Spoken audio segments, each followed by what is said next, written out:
Hi hello welcome to my channel. ఈ recipe puri chapati రోటికి చాలా బాగుంటుందండి. ఫస్ట్ ఫ్యాన్లో ఆయిల్ వేసుకొని బాగా ఆయిల్ వేడైన వరకు ఉంచాలండి. చాలా టేస్టీగా ఉంటుందండి. పూరి అయినా రోటీ అయినా చపాతీకి అయినా చాలా సీక్రెట్ చూడండి. ఫస్ట్ పోపు వేసుకున్నానండి. బాగా ఆయిల్ కాగాక పోపు వేసుకొని అందులో జీలకర్ర యాడ్ చేసుకున్నాను. చాలా టేస్టీగా ఉంటుంది. ఒకసారి ట్రై చేసి చూడండి. ఇంకా ఫస్టే కట్ చేసి ఉంచుకున్న ఆనియన్స్ పచ్చిమిర్చి చాలా టేస్టీగా ఉంటుందండి. ఒకసారి ట్రై చేసి చూడండి ఎలా ఉంటుందో. ఇవి బాగా వేయకూడదండి. ఉల్లిపాయలు నార్మల్గా వేగాక అల్లం వెల్లుల్లి పేస్ట్ వేసుకున్నాను. కొంచెం వేగిన తర్వాత అల్లం వెల్లుల్లి పేస్ట్, కరివేపాకు వేసుకొని కొద్దిగా వేగాలండి. లైట్గా వేగితే బాగుంటాయి. ఆ తర్వాత టమాటా ఫస్టే కట్ చేసి ఉంచుకున్నానండి. నేను 1 టమాటా వేసుకున్నాను.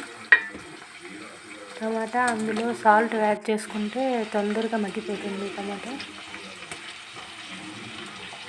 బాగా కొద్ది టైం టమాటా మగ్గిన వరకు ఉంచుకోవాలండి. అంతలోపు ఆలు ఫస్టే బాయిల్ చేసి ఉంచుకున్నానండి. దీన్ని పేస్ట్లా చేసుకోవాలి. మెత్తగా ముక్కలు ఉంచుకున్న పేస్ట్లా చేసుకుంటే బాగుంటుంది కర్రీ. బాగా పేస్ట్లా చేసుకొని అది ఫ్రై అయ్యే వరకు కొద్ది టైం ఉంచాలి. అందులో పసుపు ఫస్టే యాడ్ చేసుకున్నాం కదా, సాల్ట్, దానికి సరిపోయినంత సాల్ట్ యాడ్ చేసుకున్నాము.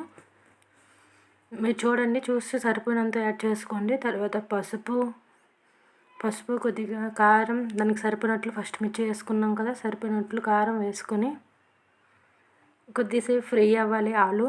అప్పుడు టేస్ట్ బాగుంటుంది. కొద్దిసేపు అలా కలుపుతూ ఉండాలి.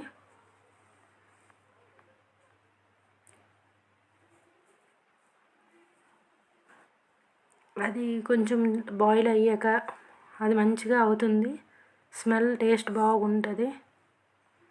అయిపోయిందండి. వాటర్ సరిపోయినంత, మీకు ఎంత సరిపోతుందో అంత వేసుకోండి. వాటర్ యాడ్ చేసుకున్నాక బాగా పేస్ట్లా వస్తుంది. వాటర్ బాగా కెరలినట్లు ఉంచుకోవాలి. బాగా వేడవ్వాలి.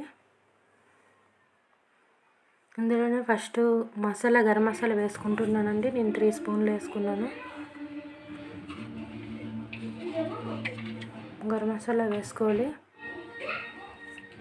ఇందులో కొంచెము శనగపిండి వేసుకోవాలండి.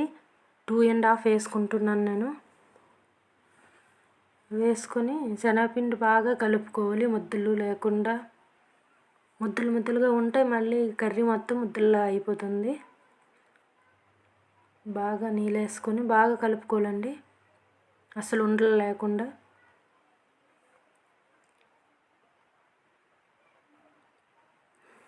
ఇందులో అది రెడీ అయిపోయి ఉంటుంది. చూద్దాం రండి. ఇప్పుడు అందులో వేసుకున్నానండి. చాలా టేస్టీగా ఉంటుందండి. ఇందులో సీక్రెట్ ఏంటంటే నిమ్మకాయ రసం వేయాలండి. నిమ్మరసం వేసుకుంటే చాలా టేస్టీగా ఉంటుంది. ఒకసారి ట్రై చేసి చూడండి ఎలా ఉంటుందో. హోటల్లో లా వస్తుంది. చాలా బాగుంటుంది పూరీకి, చపాతీకి, రోటీకి. ఇంకా లాస్ట్ అండి కొత్తిమీర యాడ్ చేసుకుంటే సరి అయిపోతుంది. కొత్తిమీర యాడ్ చేసుకున్నానండి. చూడండి గ్రేవీలా ఎంత బాగుంది. చాలా టేస్టీగా కూడా ఉంటుందండి. నిమ్మరసం యాడ్ చేసాం కదా. ఒకసారి రోటీతో తిందాం ఎలా ఉంటుందో. ట్రై చేసి చూడండి.